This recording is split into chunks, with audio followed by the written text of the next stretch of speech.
സാത്താനിസത്തിൻ്റെ ആളുകളാണ് ലോകം മുഴുവനും. അതിന് 20-ാം നൂറ്റാണ്ടിൽ പ്രവാചകന്മാരുണ്ട്. അവരൊരുമിച്ച് കൂടിയാണ് 1-ാം ലോകമായുദ്ധവും 2-ാം ലോകമായുദ്ധം ഉണ്ടാക്കിയത്. എൻ്റെ പിന്നിലുള്ള ചില ശക്തികളുണ്ട്.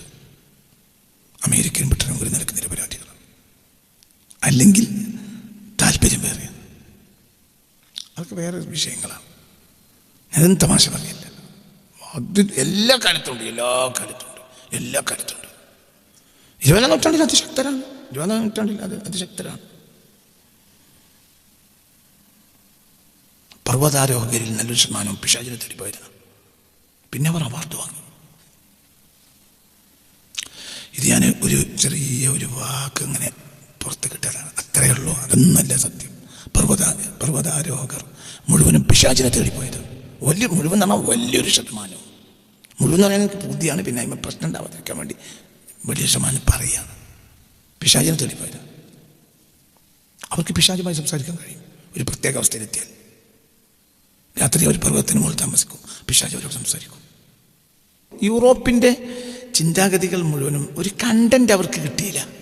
അപ്പോൾ ചിന്താഗതിക്കാരൊക്കെ വന്നു, പക്ഷെ അവർ സമയം കളഞ്ഞു. പിന്നെ അവർ സമയം കളഞ്ഞതിലെ വലിയൊരു ശതമാനവും ബ്ലാക്ക് മാജിക്കിലാണ്.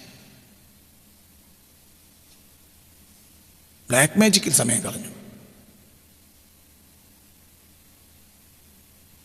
ലോകത്തെ ഏറ്റവും കൂടുതൽ ബ്ലാക്ക് മാജിക്കിനെ വളർത്തിക്കൊണ്ടുവന്നത് യൂറോപ്യർ മാത്രമാണ്. രണ്ടാമത്തെ കൂട്ടരില്ല.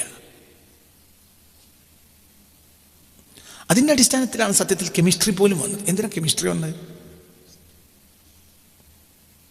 കെമിസ്ട്രി വന്നത് ബ്ലാക്ക് മാജിക്കിന് ആവശ്യമായ രസക്കൂട്ടുകളെ സംവിധാനിക്കുക, സ്വരൂപിക്കുക എന്ന അടിസ്ഥാനത്തിലാണ് അടിസ്ഥാനപരമായി ആൽക്കമിയും കെമിസ്ട്രിയും ഒക്കെ വരുന്നത്. അത് അടിസ്ഥാനം. അയാഥാർത്ഥ്യങ്ങളുടെ പിന്നാലെയാണ് എക്കാലത്തും ആൽക്കമി ഓടിയത്. അയാഥാർത്ഥ്യങ്ങൾ പിന്നാലെ, അതായത് വില കുറഞ്ഞ ലോഹങ്ങളെ വില കൂടിയ ലോഹങ്ങളാക്കി മാറ്റുക. ഇതാണ് ആൽക്കമിയുടെ അടിസ്ഥാനം.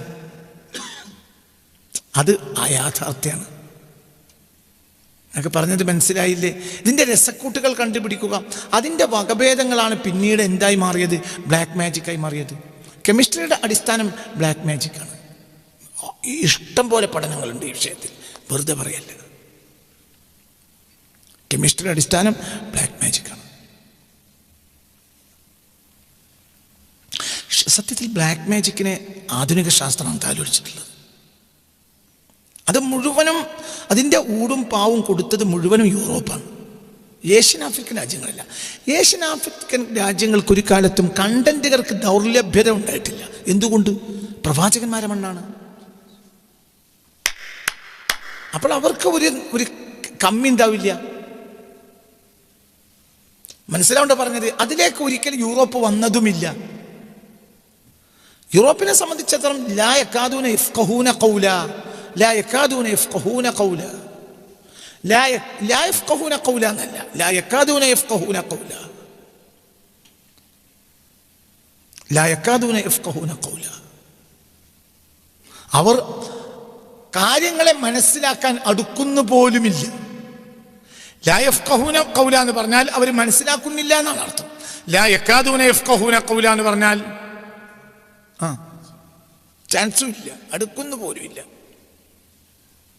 ഉദാഹരണം പറയാം. ഇപ്പോൾ പുറത്തൊരാളുണ്ട്, അയാളോട് മജ്‌ലിസിൽ ഇരിക്കാൻ പറയുന്നു.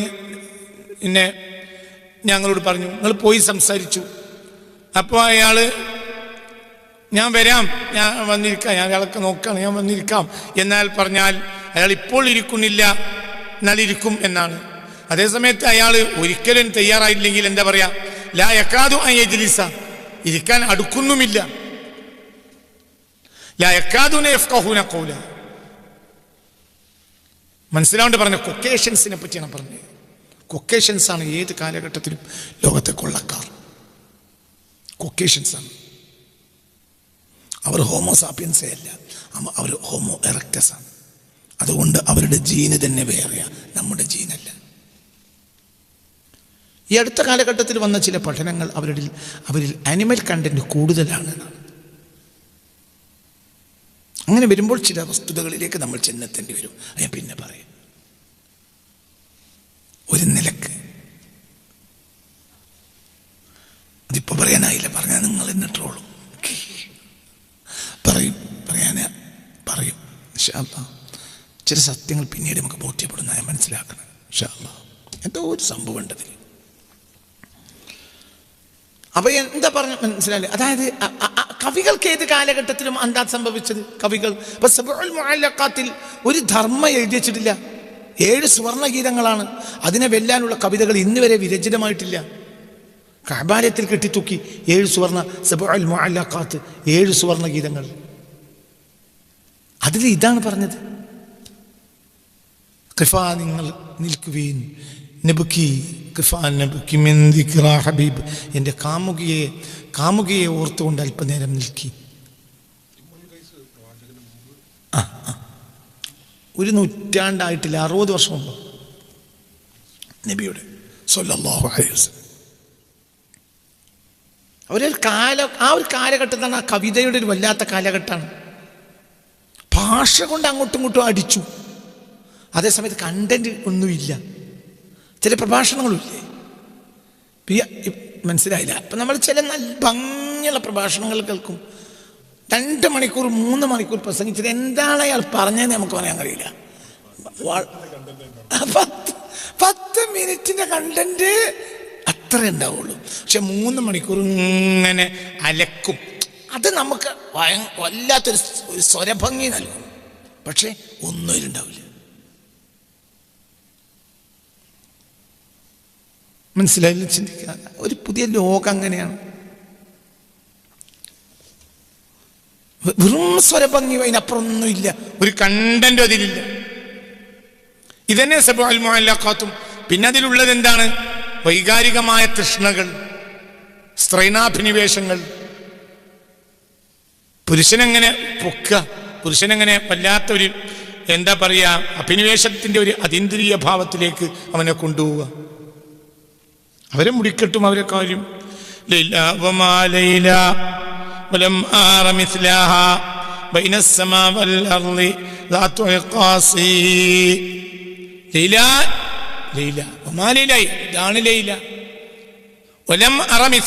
അവളെ പോലെ ഒരാളെ ഞാൻ കണ്ടിട്ടില്ല. ബൈനസ്സമാവിൽ വൽ അർളി, ആകാശത്തിൻ്റെയും ഭൂമിയുടെയും ഇടയിൽ ഇത്ര മുടിക്കെട്ടിന് ഭംഗിയുള്ള ഒരു പെണ്ണിനെ ഞാൻ വേറെ കണ്ടിട്ടില്ല. കവിത മനസ്സിലായി? അതായത് പെണ്ണുങ്ങളെ മുടിക്കെട്ടിനെ വർണ്ണിക്കുക, മുന്നും പിന്നും വർണ്ണിക്കുക. അങ്ങനെ സമയം കളഞ്ഞവരാണ് കവികൾ മുഴുവനും, ഏകദേശ കവികളൊക്കെ. ഒരു കാര്യം അവർക്ക് പറയാൻ കഴിഞ്ഞില്ല. എന്തുകൊണ്ട് അവർക്കതില്ല? പ്രവാചകന്മാരിലേക്ക് ശ്രദ്ധിച്ചവർക്ക് ഈ പ്രശ്നം ഉണ്ടായില്ല. ആവശ്യമില്ലാത്ത കാര്യങ്ങളിലാണ് ഏത് കാലഘട്ടത്തിൽ കവികൾ സംസാരിച്ചത്. വെറുതെ ആവശ്യമില്ലാത്ത വിഷയങ്ങൾ സംസാരിച്ചു. ആവശ്യമേയില്ല, ഒരാവശ്യവുമില്ലാത്ത വിഷയങ്ങളിലാണ് സംസാരിച്ചത്. ഒന്ന്. പിന്നെ ഞാൻ പറഞ്ഞതുപോലെ തന്നെ അതിന് പ്രധാനപ്പെട്ട കാരണം എന്താണ്? നിറഞ്ഞു കിടക്കുന്ന ഒരു സമൃദ്ധിയിലേക്ക് ചിന്തിക്കാൻ കവികളും ചിന്തകന്മാരും തയ്യാറായില്ല. അപ്പോൾ പിന്നെ അവർക്ക് വിഷയദാരിദ്ര്യം വന്നു. ഇപ്പം നമ്മളെപ്പോലത്തെ ആളെ സംബന്ധിച്ച് എനിക്കൊരു സ്വരഭംഗിയില്ല. ഞാനങ്ങനെ ഒരു വലിയ വിദ്യാഭ്യാസ വിചക്ഷണനോ അതൊന്നുമല്ല. പിന്നെന്താ വിഷയത്തിന് കമ്മിയില്ലാത്തത്? അത്രയും വലിയ ഒരു ബഹർ പോലെയുള്ള ഒരു മഹാ സത്യത്തിലേക്ക് പടച്ചവൻ നമ്മളെ തല തിരിച്ചു വെച്ചു. അപ്പോൾ എടുത്താലും തീരൂല. സ്വരഭംഗിയുള്ളവർ, കവികൾ, നല്ല നല്ല കവികൾ, നല്ല ഭാഷാ സമ്രാട്ടുകൾ, പക്ഷേ അവർക്ക് വിഷയദാരിദ്ര്യം. എന്തുകൊണ്ട്? വിഷയമുള്ളതിലേക്ക് അവർക്ക് ചിന്തിക്കാൻ കഴിഞ്ഞതുമില്ല. പിന്നെ അവരെ കൊള്ളലും കൊടുക്കലും നടന്നത് മുഴുവനും ബ്ലാക്ക് മാജിക്കിലാണ്. എല്ലാം. ഇപ്പോൾ ഹിപ്പേഷ്യയെ പറ്റി നിങ്ങൾ പഠിച്ചിട്ടില്ലേ? ഹിപ്പേഷ്യ എന്ന് പറഞ്ഞാൽ മാത്സിൽ ജീനിയസാണ്. പക്ഷെ അവരെ കൊല്ലുക ചെയ്ത്. കുറ്റം പറയാനാവില്ല. എന്തുകൊണ്ട്? എന്തായിരുന്നു അവരുടെ പ്രധാനപ്പെട്ട ജോലി? ബ്ലാക്ക് മാജിക്കിൽ പഠനം നടത്തുക. മാത്സ് ഈ കാലം വരെ കണ്ടതിൽ വെച്ച് ഏറ്റവും വലിയ ജീനിയസാണ് ഹിപ്പേഷ്യ. പക്ഷെ ബ്ലാക്ക് മാജിക്കിലാണ്. അതുകൊണ്ടാണ് അവരെ റോമക്കാർ കൊന്നത്. അങ്ങനെയൊക്കെ ഉണ്ടായിട്ടുണ്ട്. ബ്ലാക്ക് മാജിക്ക് എല്ലാവർക്കും അത് തന്നെ പണിയാവും.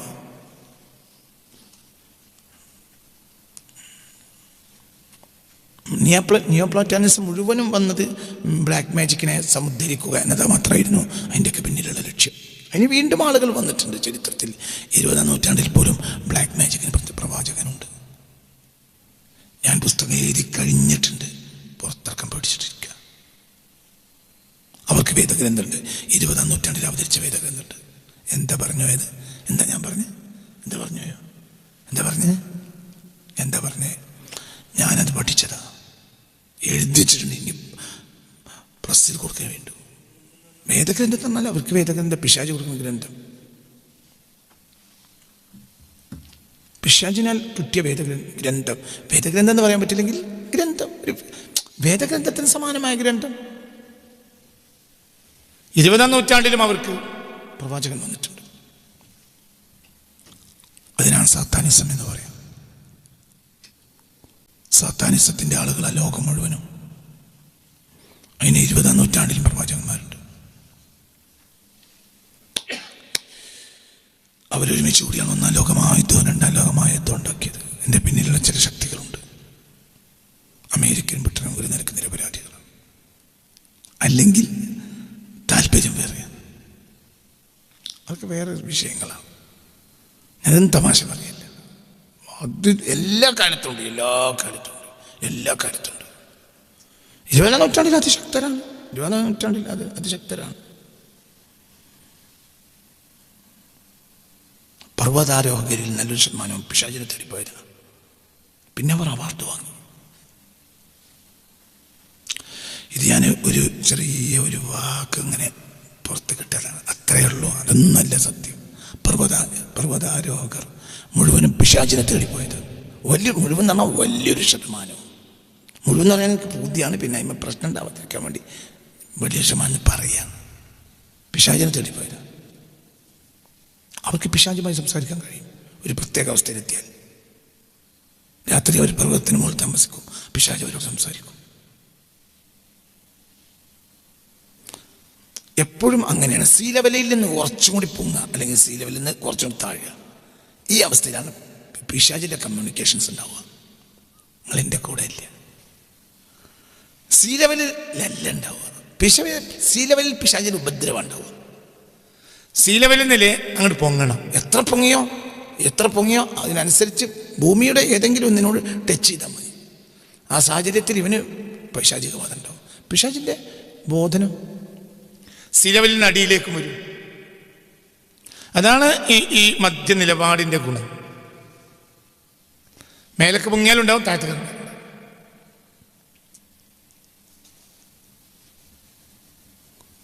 അല്ല, ഞാൻ പറയട്ടെ, ജെയിംസ് കാമറൂണ് വർഷങ്ങളോളം എന്തിനാണ് കടലിനടിയിലേക്ക് പോയത്? എന്നിട്ടാണല്ലോ അവതാർ ഉണ്ടാക്കിയത്. എന്തിന്? അതിൻ്റെ കൂടെ ഇല്ല. എന്നൊക്കെ പറഞ്ഞത് മനസ്സിലായോ? ആദർ സി ക്ലാർക്കിനെ കൊണ്ടുപോയി ശ്രീലങ്കയിൽ ആധുനികതയുടെ ഒരു നിലക്ക് പിതാവ് എന്ന് പറയാവുന്ന ഒരാളാണ് ആദർ സി ക്ലാർക്ക്. അറിയാലോ, ഇദ്ദേഹം അവസാനം ശ്രീലങ്കയിൽ പോവാം. എന്നിട്ട് ശ്രീലങ്കയിൽ അദ്ദേഹത്തിൻ്റെ ഭൃത്യർ കൊണ്ടുപോയി നേരം വെളുത്താൽ അതിരാവിലെ കൊണ്ടുപോയി കടലിലിടും. കടലിനടിയിലേക്ക് പോകും. എത്ര കൊല്ലാണ് അങ്ങനെ ജീവിച്ചത് കടലിനടിയിൽ?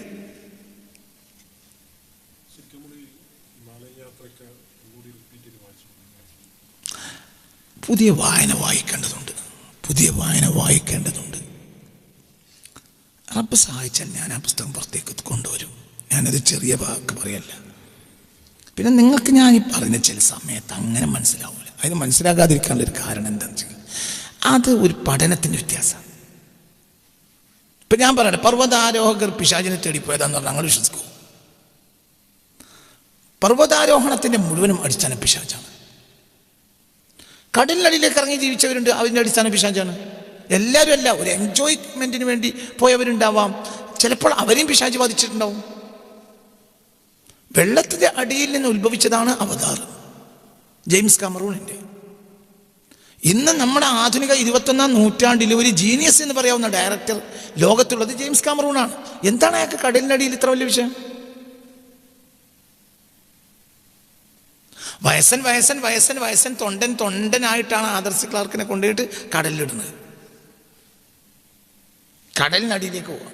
വൈകുന്നേരമായ പൊങ്ങി വരും, എന്നിട്ട് ബംഗ്ലാവിൽ കൊണ്ടുപോയി കിടത്തും. രാത്രി നേരം വെളുത്ത പിന്നെയും കടലിൽ കൊണ്ടുപോയിടും. അയാൾ ആരാ? ജീനിയസ് അല്ലേ? എന്നിട്ട് അങ്ങനെയല്ലേ ചെയ്തത്? അവർ ജീവിച്ചത് 2 ലക്ഷം, അതായത് ആവറേജിന് അപ്പുറമുള്ള ആളുകൾ ഒന്നിരിക്കൽ അവർ ജീവിച്ചത് എന്താണ്? പർവ്വതത്തിന് മുകളിൽ, അല്ലെങ്കിലോ കടലിനടിയിലാണ്.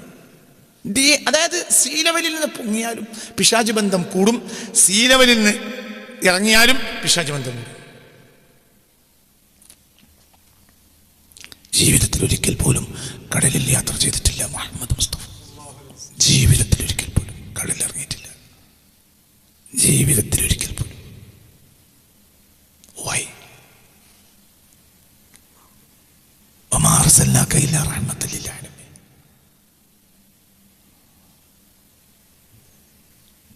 കടൽ യാത്ര അശുദ്ധം, വ്യക്തിത്വത്തെ അശുദ്ധമാക്കുമെന്നാണ് പഴയകാല ഹിന്ദു വിശ്വാസം. നമ്മുടെ കവി ഉണ്ടായിരുന്നു, കവിയോ ചിത്രകാരൻ ആരാ? വിഷ്ണു നാരായണ നമ്പൂതിരിയില്ലേ?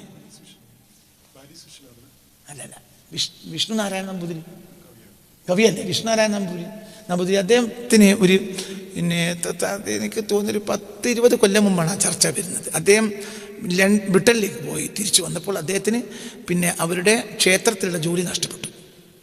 അത് സംബന്ധമായി കേരളത്തിൽ വലിയ ചർച്ച നടന്നിട്ടുണ്ട്. എന്തുകൊണ്ട്? കടൽ കടന്നു പോയാൽ വ്യക്തിത്വ അശുദ്ധവും. ബ്രാഹ്മൺസിന് കടൽ കടക്കാൻ പാടില്ല.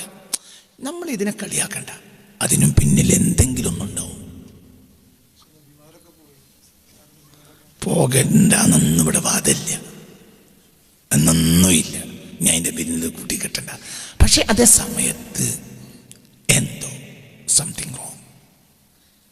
ഈ കൈലാസത്തിലും ഹിമാലയത്തിലൊക്കെ മുകളിൽ മനുഷ്യൻ ചെന്നുവിടാൻ പറ്റാത്ത സ്ഥലത്ത് അമ്പലങ്ങളും ക്ഷേത്രങ്ങളും പൂജകളൊക്കെ ഉണ്ടാക്കി വെച്ചിട്ടുണ്ട്.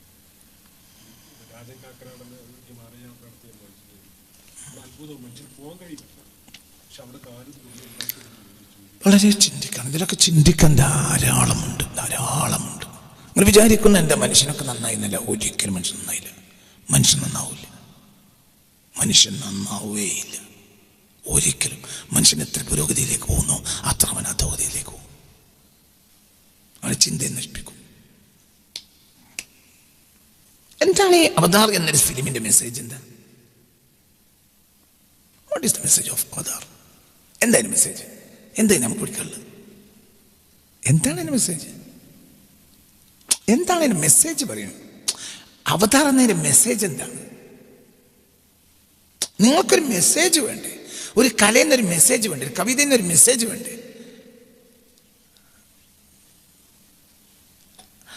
പറയും എന്താണ്? What is the message of Avatar? Avatar എന്നതിൻ്റെ ഒരു മെസ്സേജ് എന്താ? അതിന് മെസ്സേജ് വേണല്ലോ.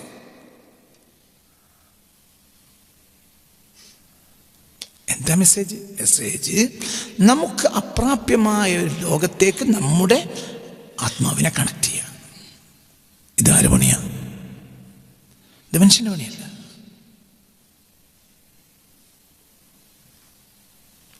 വളരെ ചിന്തിക്കണം. ഇതൊക്കെ ചില മുന്നോടികളാണ്. ചില കാര്യങ്ങളെ സാധാരണത്വത്തിലേക്ക് കൊണ്ടുവരിക, അസാധാരണമായ കാര്യങ്ങളെ സാധാരണത്വത്തിലേക്ക് കൊണ്ടുവരിക.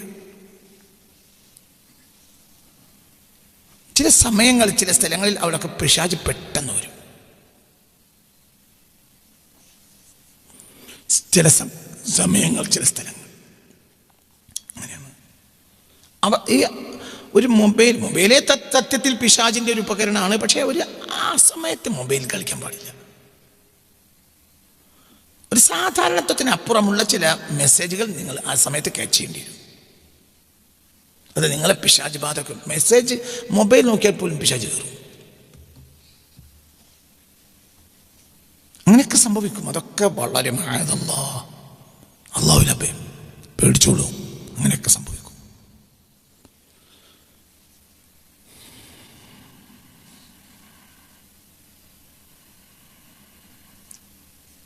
ഒരു 15 കൊല്ലം മുമ്പാണ്, 10 കൊല്ലം മുമ്പ്, 8-10 കൊല്ലം മുമ്പ് ഞാൻ രാത്രി യാത്ര ചെയ്തു വരിക, കൊടുങ്ങല്ലൂരിൽ നിന്ന് വരിക. അങ്ങനെ വന്നപ്പോൾ ഡ്രൈവർക്ക് ഉറക്കം വന്നു. അപ്പോൾ ഡ്രൈവർക്ക് ഉറക്കം വന്നപ്പോൾ ഡ്രൈവർ പറഞ്ഞു, ഞാനൊരു 10 മിനിറ്റ് ഒന്ന് കിടക്കട്ടെ. കിടക്കാമെന്ന് പറഞ്ഞു. അങ്ങനെ ഏകദേശം എന്താ പറയുക, ഭാരതപ്പുഴ കിടന്നിട്ടുണ്ട്. അങ്ങോട്ട് കയറിയില്ല. ഒരു സ്ഥലത്ത്, ഒരു വിജനമായ സ്ഥലത്ത് വണ്ടി നിർത്തി. അങ്ങനെ വണ്ടി നിർത്തി. എനിക്കോട്ട് ഉറക്കം വന്നതും ഇല്ല. അത് പിന്നെ സ്വാഭാവികം നമ്മൾ മൊബൈൽ തുറന്ന് നോക്കി. അപ്പം എന്തോ യൂട്യൂബ് തുറന്നതാണ് എനിക്ക് തോന്നുന്നത്. അപ്പോഴത്തിന് ഒരു പിശാചിൻ്റെ ഒരു എന്താ പറയുക, ഒരു പിശാചിൻ്റെ ഒരു സിഗ്നലുള്ള ഒരു ഇത് വന്നു. ഞാൻ അവിടുന്ന് നീക്കി. വീണ്ടും അതേപോലത്തെ വേറൊരു സാധനം നീക്കി. പിന്നെ അതിനെ ഓഫ് ചെയ്തു. അവനെ വിളിച്ചു.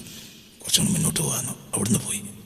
എൻ്റെ ജീവിതത്തിൽ മറക്കാൻ കഴിയാത്ത അനുഭവം. രണ്ടും ഒത്തു. ഇതും പിശാചിൻ്റെ സാധനമാണ്, സമയം പിശാചിൻ്റെതാണ്, സ്ഥലം അതായിരിക്കും. സുബഹി നിസ്കാരത്തിന് പ്രയാസം നേരിട്ടപ്പോൾ ഹബീബായ നബി സല്ലല്ലാഹു അലൈഹി വസല്ലം പറഞ്ഞു, ഖൂമു, എണീക്ക്, ഇവിടുന്ന് പോവാ, ഫഇന്നഹു വാദി ശൈത്താൻ, ഇത് പിശാചിൻ്റെ താഴ്വരയാണ്. അപ്പം എല്ലാ സ്ഥലവും ഒരുപോലെയല്ല.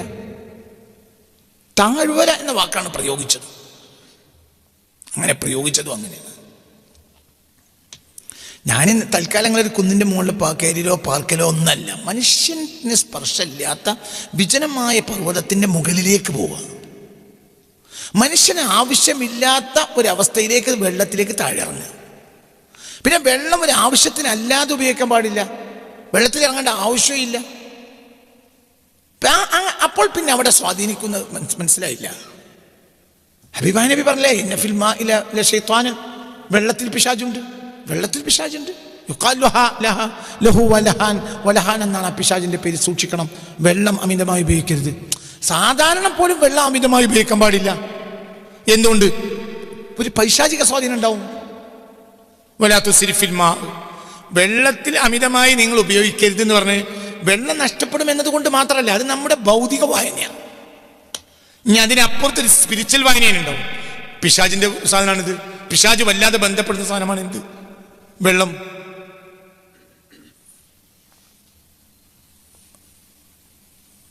നിങ്ങൾക്ക് പറഞ്ഞിട്ട് മനസ്സിലായില്ലേ? തോട്ടിലേക്ക് കളിക്കാൻ പോയ കുട്ടികൾ തിരിച്ചു വന്ന, എന്നാൽ എന്തെങ്കിലും രാത്രി അസ്വാലിസ്യോ ഉറക്ക വരാതിരിക്കോ മറ്റെന്തോ വല്യമ്മ പറയും, എന്ത്, ഞാൻ ആ തോട്ടി ചാടിയപ്പോഴേ വിചാരിച്ചു എന്തെങ്കിലും കൊണ്ടേ പോരുള്ളൂ. പിന്നെ മന്ത്രിച്ചു. വെള്ളം കുളിക്കാനുള്ളതാണ്, മതി, ഇതിൻ്റെ അപ്പുറത്തേക്ക് കൊണ്ട. വെള്ളത്തിൽ കളിക്കാൻ പാടില്ല. പിന്നെ നിന്റെ ഒരു പേഴ്സണാലിറ്റിക്ക് അപ്പുറത്തേക്ക് നീ പോയാൽ പിന്നെ അതൊക്കെ നിനക്ക് പ്രശ്നമാവില്ല. ഒരു പൈശാചിക ചിന്താഗതിയോട് നീ യോജിച്ചു പോയാൽ നിനക്കത് വിഷയമാവില്ല. നമ്മൾ വിചാരിച്ച മനുഷ്യന്മാരൊക്കെ പുരോഗമിച്ചു, ഇനി പിശാചിന്റെ ആളുകളൊന്നും ഉണ്ടാവില്ല. ഇനിയാണ് പിശാചിന്റെ ആളുകൾ ഉണ്ടാവുക. പിശാചിന് 20-ാം നൂറ്റാണ്ടിൽ മനുഷ്യർക്ക് വേദഗ്രന്ഥം കിട്ടിയ അവസാന വേദഗ്രന്ഥം ഏതാ? ഖുർആൻ. ഏതാ കാലത്ത് മനസ്സിലായില്ലേ കിട്ടിയത്?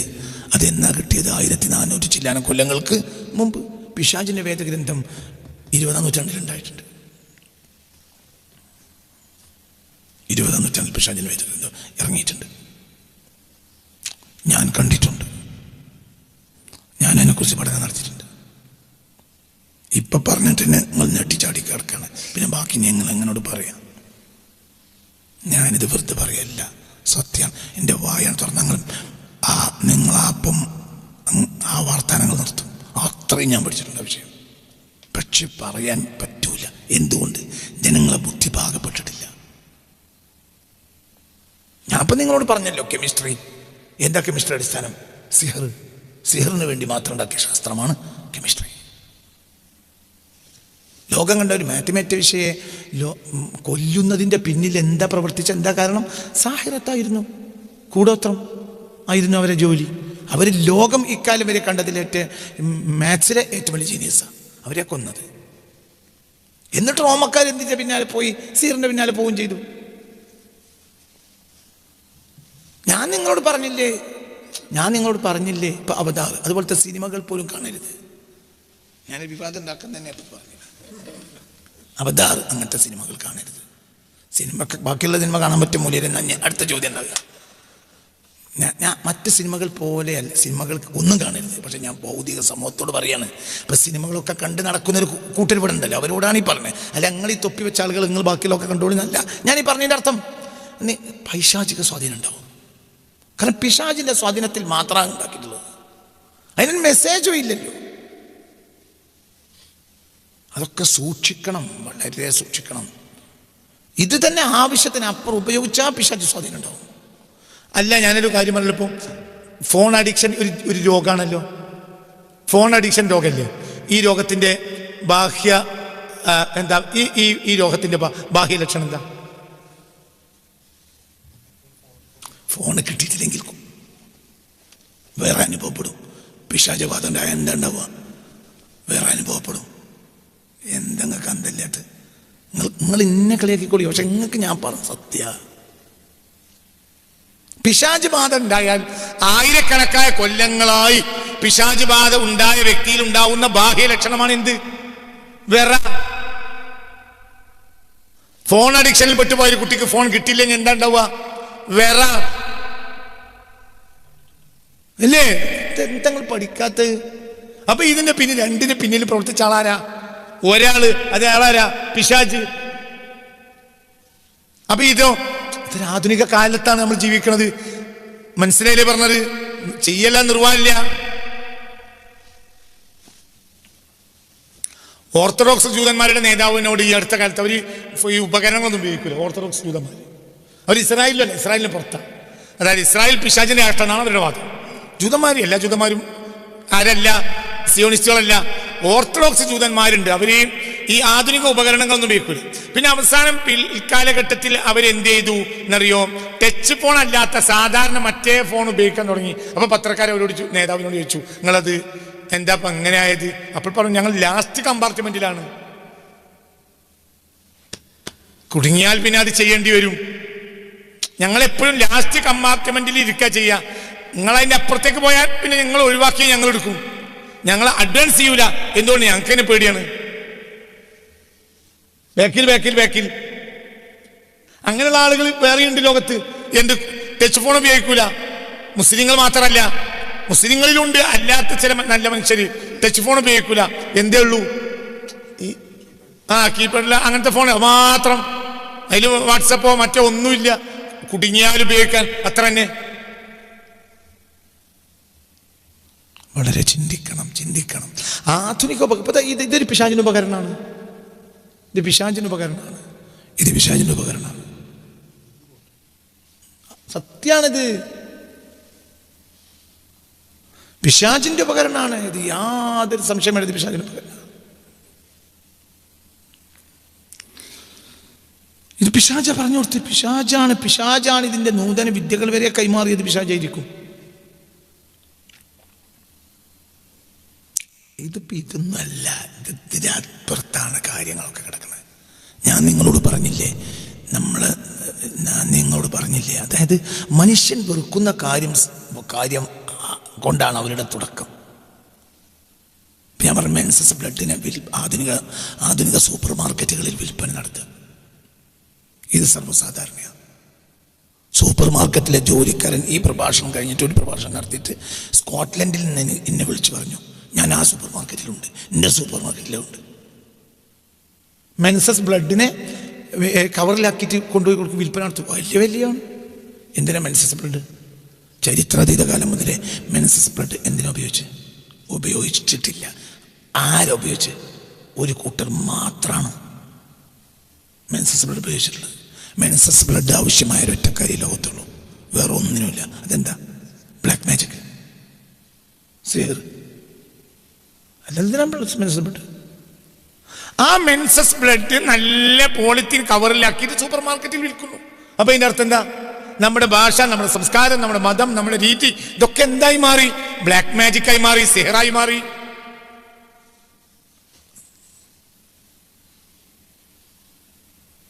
വളരെ ചിന്തിക്കുക. ഇതൊന്നുമല്ല പറയാനുള്ളത്. ഇതൊന്നുമല്ല എനിക്ക് പറയാനുള്ളത്. ഇതൊന്നുമല്ല. ഇതിനൊക്കെ എത്രയോ അപ്പുറത്താണ്. അപ്പൊ അവതാർ പോലെയുള്ള ഫിലിമെല്ലാം കാണുന്നത് തെറ്റല്ല, തെറ്റ് തന്നെയാണ്. പക്ഷെ ഞാൻ നിങ്ങളോട് പറയുന്നത് അതിൻ്റെ അപ്പുറത്ത് വരുന്ന ചില ദോഷങ്ങൾ ആ വ്യക്തിയിൽ പൈശാചിക സ്വാധീനം ഉണ്ടാവാൻ സാധ്യത കൂടുതലാണ്. എന്തുകൊണ്ട്? അതിനൊരു ന്യായമില്ല. എന്താണ് അതിന്റെ ന്യായം? മാത്രമല്ല, ഇതിന്റെ പിന്നിൽ വളരെ വലിയ അധ്വാനം നടന്നിട്ടില്ല. എവിടെയാ? വെള്ളത്തിൽ അധ്വാനിച്ചു. അപ്പൊ അതൊക്കെ ചിന്തിച്ചോളി. എന്തുകൊണ്ടാണ് ഇവർ ഇതിന്റെ പിന്നിൽ ഓടിയത്? ഇതിന്റെ പിന്നിൽ ഓടാനുള്ള കാരണം എന്ത്? അവർക്ക് ധാർമ്മികമായ ഒരു അടിത്തറ ഇല്ല. പ്രവാചകന്മാർ നബിമാരെ അവർ അംഗീകരിച്ചിട്ടുമില്ല. അതൊക്കെ തന്നെ പ്രശ്നം.